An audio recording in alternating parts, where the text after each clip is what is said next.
అమ్మా భవానీ లోకాల నేలే ఓంకార రూపమమ్మా, తల్లి నీ మహిమల్ని చూపవమ్మా.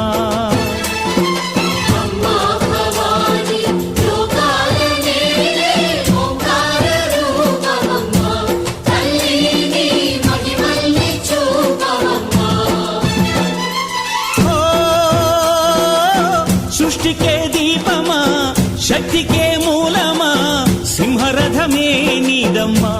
అమ్మ దుర్గమ్మ భక్తులను దీవించుమా.